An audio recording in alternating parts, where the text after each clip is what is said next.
Alright folks, today we're going to talk about the new patch that has just nerfed the Exile entire screen mirror farming thing, but going to give a bit of a different take on it.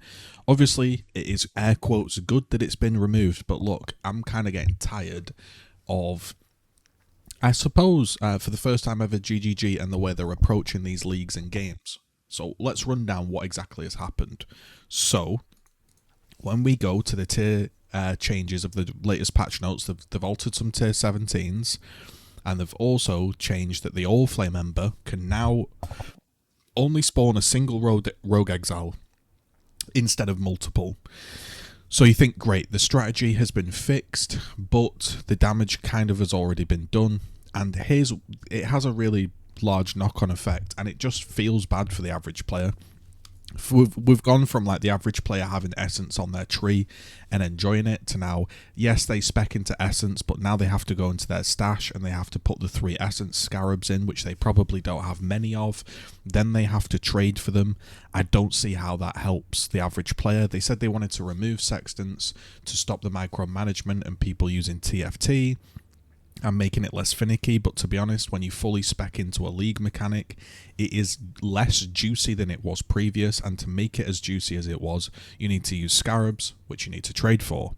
Now, on to the actual topic of this All Flame Ember. You can see that because I went to bed, and I arose at a normal time, and I've had a day, and now it's 3 p.m. and I'm signed back into the game. You can now see that these are worth nothing.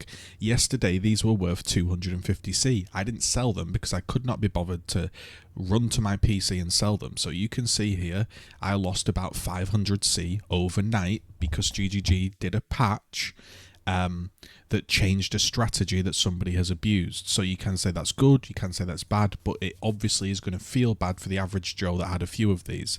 Now, is it good it got changed? Yes, the game's servers can actually perform again. But look, these people, you know, the people that have lost a lot of currency that will mean a lot of stuff to people, okay. But here's a knock-on effect, right? Yesterday, headhunters were 25 divines. They were crashing because this strategy exists, and every single person that had a high tier drop was becoming less and less valuable because of the amount of currency people were generating, right? So, when your average Joe somehow flukes their way into a headhunter drop, and they see that every single one is listed for 30, they see that there's tons listed for 25 and everyone's undercutting each other and they've been produced and they're going and they're going and they're going, they might think, you know what, I'm going to take my 25 divines and run. They take the 25 divines and run, they maybe buy a bit of gear and they go to bed.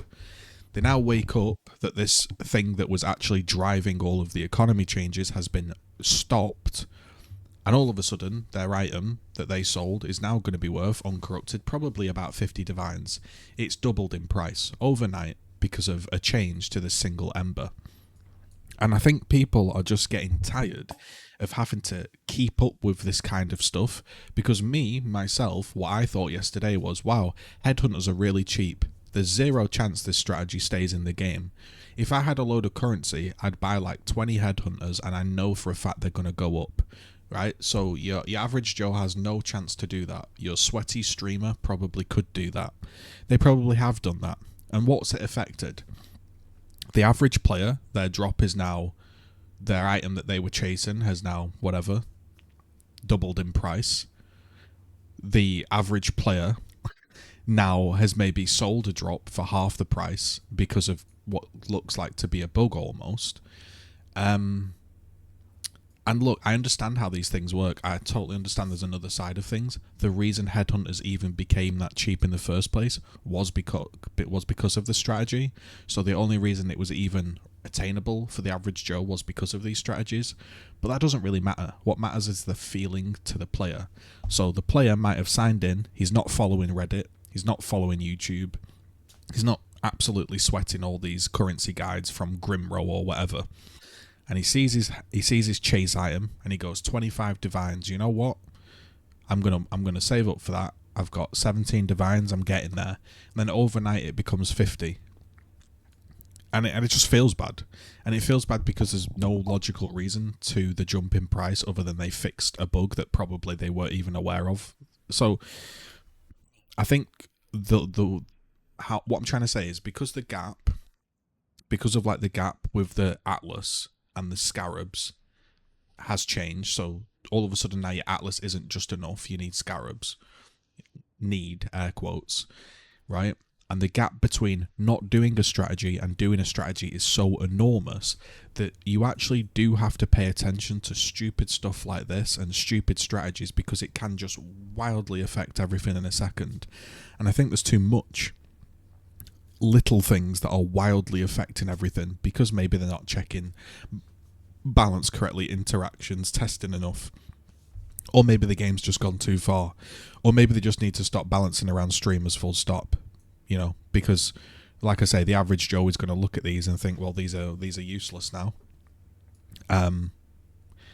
It just reminds me of that time while, yeah, you know, you used to get divine boxes with your friend, you get twice the cards, then people abused it in group play, so that got nerfed.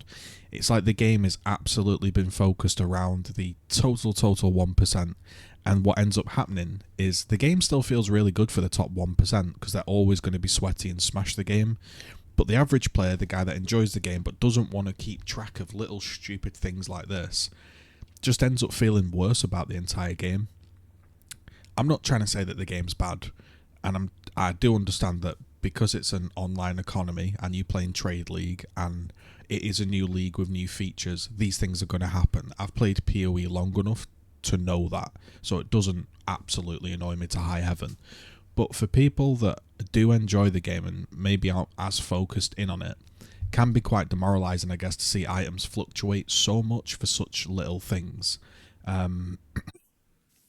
So yeah, I guess they've nerfed the strategy. It still doesn't change the ping-pong nature of what is PoE becoming. I don't like the fact that the last 3 leagues have kind of had this, you know, we had that league where if you called somebody in that was a magic find colour and they killed the correct rare with the correct name, you got like 70 divines. Then you had the map device opening. You could get 50 divines. Now you had all flame exiles where you could get 10 mirrors in a day.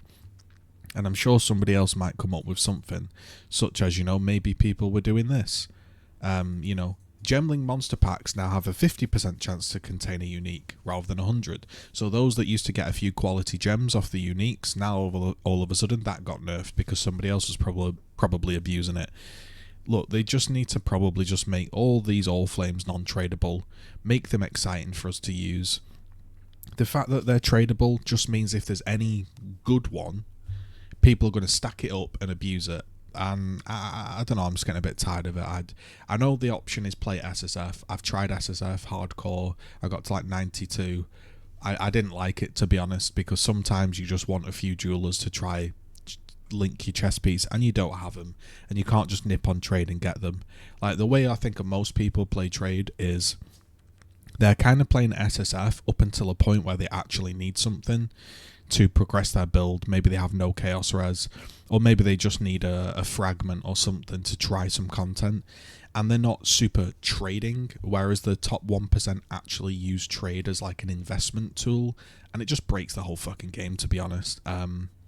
So you have an option of just totally ignoring it and just riding out the highs and the lows of, wow, I lost 500C, you know, whatever. On the flip side, you could say, well, because of trade, the Scarab is worth a divine, whereas without trade, it would be worth nothing. You know, it swings and roundabouts, but because there is so much gamble lottery stuff entering into the game, you really do have to keep up to date and keep on top of all of the little strategies, and it just gets a bit tedious, to be honest. So let me know what you think.